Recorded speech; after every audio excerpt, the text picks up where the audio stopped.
Seraphim17 once again. This is my Zoe 2 Extreme Difficulty video walkthrough. This is the Fortress City, and it's probably my favourite area of the game. And I say this for nostalgia reasons. When I first played this game, I was so obsessed with the anime-esque explosions, the cell shading, that I just used to blow up all the scenery. That's all I did. Like, every time I played, I would blow up every single piece of destructible scenery in every area before I continued, because I just loved the clouds and the explosions. And this place has the really nice green ones, green explosions, which, you know, defy physics, but they're quite cool. The level itself, the beginning of it is not too challenging. You can also skip all of this if you know which door to go down, because essentially all you're doing here is looking for a lift. Once you find the right lift, it'll take you down to the area you need to go, you can progress.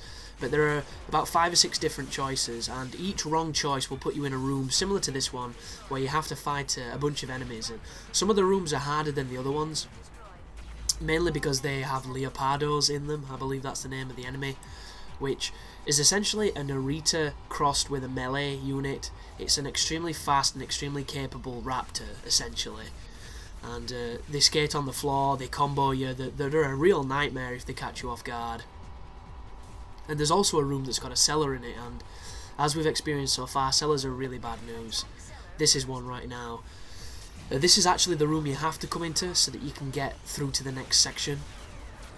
And you'll notice that this cellar is pumping out the Leopardos, and this is really bad news. So what I'm going to start doing is I'm going to start showing you the decoy strategy that I use for the cellars, where now that we have this ability, you can drop it and it gives you about 30 seconds, maybe less, of immunity.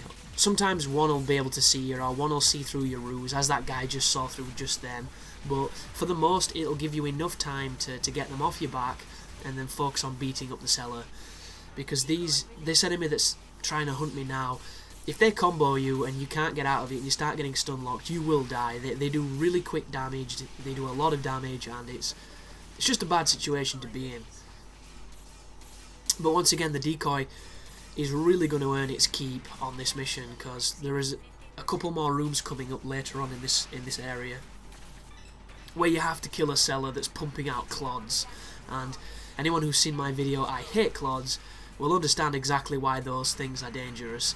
And the decoy really salvages that section. It could be really hard, and it is, because the checkpoint is terrible, but it's still, you know, it's more manageable thanks to the sub-weapons. But this is the real meat of the mission. And I'm not even too sure what the hell this place is, and I know it's just an interesting idea to put you in an arena to fight, but you'll notice how that there's these pistons coming out of the walls that close together. They will insta-kill you, but they'll also insta-kill the enemies. So you're kind of fighting in this danger zone where, on the one hand, you can be helped out by it killing your opponents, but if you get sloppy, or you know, the camera screws you, which it does quite a lot, you'll end up getting taken out yourself. The one saving grace of this entire encounter is that a lot of the enemies drop Metatron, so you've definitely got to heal, worst case scenario. I think, if I'm not mistaken, you have to descend 5 times through these rooms, and you do get a checkpoint on your way down. There's the one I remember it's the room where there's a bunch of those flying little, like, bird rocket guys. That room will give you a checkpoint. Everything before that, I believe you have to go from the beginning. But the second room is the most dangerous one, because it's your first real experience in taking on the clods and the cellar at pretty close proximity. And if you can do that, I think you'll be able to do the rest of them quite easily. And you'll notice I'm trying to cheese as much as I can of this mission, because when you come down you know, to close proximity to a lot of the stuff, this is when you take the most damage. Like, these are only missile turrets, and they're only supposed to be here to steal your lock-on and be a nuisance, and they do that job extremely well. Combine that with a clod in the environment, and you could be trying to lock onto the clod to take him out before he grabs you. You lock onto the turret by accident, and he grabs you, and he kills you, and it's done exactly what it's supposed to do. That was cheeky then. Not a fan of mummy heads, but now that we have the Wisp, we're really powerful. This move, I cannot stress how much you want to be using this. It is literally a whip that grants immunity, as I get completely bummed by that mummy head's halberd.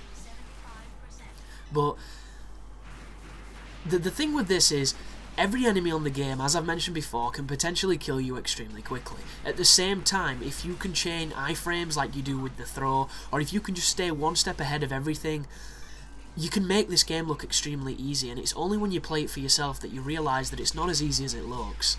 Because there are moments in this guide that you're going to watch and it's not going to look like anything really, it's just going to look like me running around beasting on a bunch of robots, but the amount of times that it's the other way around can really not be stressed, and it needs to be experienced to be understood.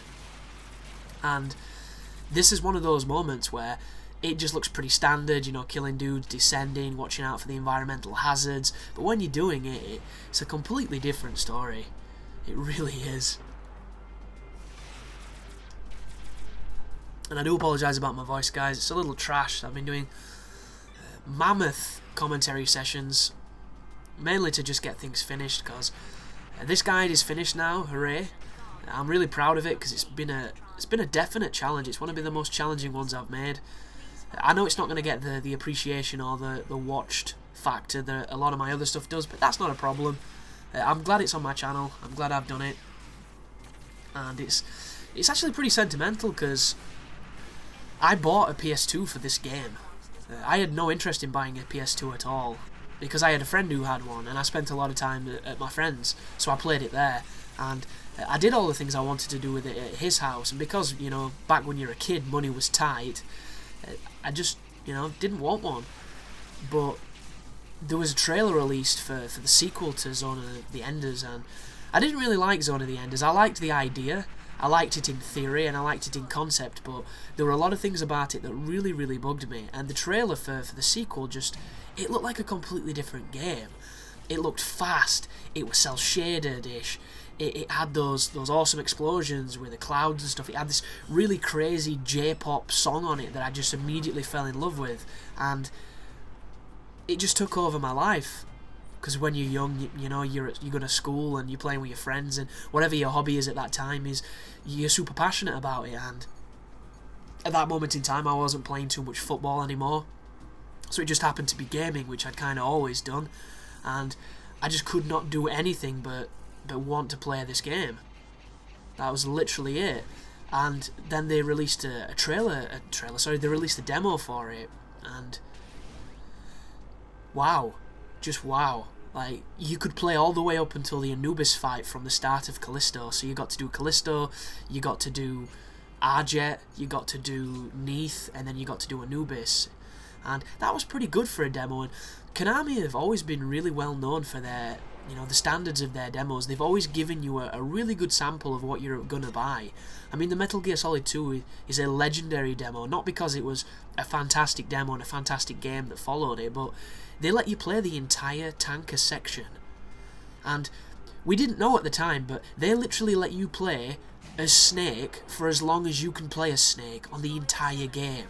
And if you think about that demo, the entire tanker that you can take your time with, except for the underside of it where you're going to the holds, you get to fight a boss, you get to pick up a bunch of stuff, you literally get to play the first hour of the game. And I've been playing demos for a long time. I remember demos that came on discs with like magazines back when the PlayStation 1 was still fresh, like when it just came out, and the demos, you've never seen demos so fucking bad. You literally pressed start, ran forward, fired your gun, and it ended.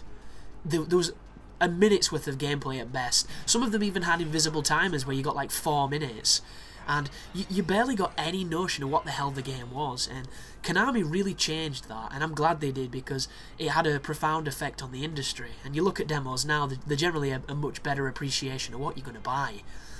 Like the DMC one, the Devil May Cry one that I've been showing you a lot of content from, that is a fantastic example of a demo. You get to play a pretty lengthy mission, and then you get to fight a boss, and I don't think you can really ask for more than that. Like, my ultimate demo perspective would be, it's the full game, but on a timer. And I know this is probably a PR nightmare, but just imagine if you had the ability to beat the game if you were good enough on the demo. And I know a lot of people would be like, you know, they'd lose sales and things like that. And I wouldn't want it to be easy, but it'd just be cool to be able to see how far you could get on a product in about, you know, a 10-minute time limit. And that'd make me play it a whole bunch, because I'd be refining my runs so much so that I'd just, you know, incrementally get farther and farther into the game and hope for the best. Right now I get quite lucky. You'll notice I scooted down here to where the cellar was. The only thing here is the clod and a bunch of raptors above me, so I'm just going to be using the decoy to put the clod off, and then I'm just going to beat the cellar up. Once the cellar's down, you can continue to kill all the enemies, because the luxury then is that none of them will spawn back in, and you should be okay. But a lot of this is you know, getting that nice lucky opportunity where not all the enemies are trying to gangbang you at the same time. And fingers crossed it'll come quite easily to you, because if it doesn't, it's a fucking nightmare. And the lock-on does not help you here, especially when you're getting bombarded by the clod's missiles. Oh, and he's trying to grab you, but I grabbed him, thank God. Just all bad news all around. But as I was saying anyhow, before I went on my massive demo tangent, just need to take a sip, is my granddad passed away. It was a long time ago, so you don't have to share condolences or anything. I'm over it. And I was pretty close with him. He was an awesome guy. And he left all the family some money from his will. And I was at secondary school at that time. I was early secondary school. And I didn't have a paper round or anything. I just, you know, I was a kid, essentially. And I got this increment of money. And it was in time for when this game was going to come out. And I used a little small part of the money that my granddad left me to buy a slim PlayStation 2 when they just come out, and this game on its release date. So, I mean, not to be overly sentimental about it, but this game has always kind of had a special place in my heart, and it just so happened that the game itself was fantastic as well. So I'm glad I've made this guide, for no other reason other than this is a game that needs to be seen. There's a lot of people that are leaving comments on the videos asking what this is, and it just goes to show the awareness of this series, because, I mean, it's completely alien to me, but people don't realise that this is a Konami game, this is a Hideo Kojima game, this is, you know, from the Metal Gear development house. And the character designs for Jehuti and Anubis and everything, the robot design, should I say, they were done by the same guy who designed Solid Snake, or did the artwork for, you know, the PlayStation era Solid Snake, a guy called Yoji Shinkawa, who is an absolutely fantastic artist. Like this, for all intents and purposes, should be just as popular in my opinion as the Metal Gear series, but the only difference is Metal Gear's had, what, 5 or 6 titles, and this has only had the 2. And I've been waiting a long time for the third one, and it's pretty much been confirmed. There's a couple of concept art pictures and a little bit of information of the setting, but there's not really much else. And I can't wait for it. I really can't, because there's nothing like this. You play a mech game, it's going to be slow. They're always slow, and that's the thing I've never understood. Mech Warrior, all that kind of trash. Why the hell do they make it so that moving the thing is the least enjoyable part about it? Like, if there's a whole bunch of strategy about what you move to, how you move and all that stuff, and planning ahead and all that, maybe that's kind of a good strategy game, but I want a fast action game, and I want a fast action game in robots. Zone of the Enders is the only one that does that kind of genre any justice. And I do think it's a shame, because those games could be really, really good, and it's a genre that's not been used all that often. Much like, you know, the Wild Wild West, we haven't had too many of those games, and I think it's quite intimidating now to make those games thanks to Red Dead Redemption. But, you know, it doesn't always have to be this modern, you know, military shooter. It doesn't always have to be FIFA, you know, Madden, all that kind of dog shit. It doesn't have to be, or let's put Desmond in a different era in time. There used to be a time when games, you know, tried to do different things. There used to be a time when games were braver than they are, and the only people we've really got trying to push the boundaries like that are teams like Naughty Dog and teams like Irrational with Ken Levine and stuff, because sure, they're doing games that some people might look at as being very similar to certain stuff, very sequelized in ideas, but they're still pushing the boundaries. And I mean, there's that trailer for the Phantom Pain. Have y'all guys seen it? There's this massive conspiracy saying that it's Metal Gear Solid 5, and I can completely understand that because the guy's got a dynamite mullet, and the only real mullet that's famous in gaming is Snake's.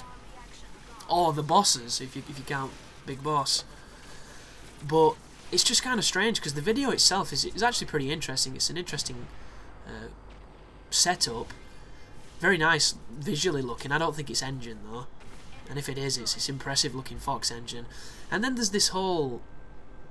I can't remember when I read it. I think it was something like Games Radar, but the title of the Phantom Pains has got these lines all over it, like artifacts that make it look either like someone's intentionally tried to distort the look of the words for stylistic reasons, or as what these people have done, which is actually really interesting looking.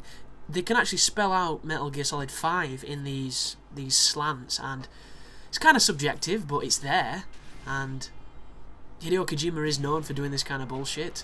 We do know that there are Metal Gear sequels coming, even though he keeps openly saying he doesn't want to be known for that being the Metal Gear guy. And that's one thing I've never really understood. You know, if you're known for doing something really good, what exactly is the problem? Like, if you're known as Oppenheimer, you're the destroyer of worlds, you're the end of humanity, I can understand you being a bit miffed. If you're Hitler, no one talks about your paintings. They just don't, because there's this other thing that you did which was significantly, covered more, essentially, and it was very bad. It's one of those things. If you're a bad guy, that's understandable, but if you do something good, I've never really understood it. Like Cliff Bleszinski is saying how he doesn't want to be known for the guy who made the chainsaw gun. But the chainsaw gun's awesome. And don't get me wrong, this is not me saying, continue to do nothing but chainsaw guns. This is me just saying, why would you ever think being known for something specifically great is a bad thing? To me, that's somebody that's, I don't know, maybe... I'm not entirely sure what that is. Is that ego? Is that somebody that can't quite accept the fact that they want to continue pushing boundaries and want to be seen as just a creative? I suppose maybe it's the media's obsession with trying to brand things and label things. A great example of this is music.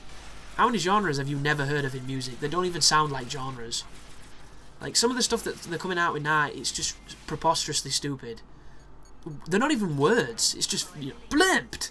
This new style, Plemped, is really, really good. It's got that grassy knoll sludge and that dirty grime that you associate with acid techno. They're not even words, and I don't follow that shit at all. But if it sounds good, why not? But this is another situation where I've managed to weasel down a couple of the last enemies. The cellar's not spawning any new people in, and I'm just going to exploit the fact that I have a lot of sub-gorge to do the decoy and try and stay as safe as I possibly can, because when you're on Red Life on this game, you're still more than capable of doing anything you could have done on Full Life. It's just the adrenaline definitely starts to kick in, and it's kind of terrifying, because the checkpoints in this game are not kind, and frustration is definitely a problem. But that is the end of it. So thank you for watching, and I will see you in the next video. You take care now.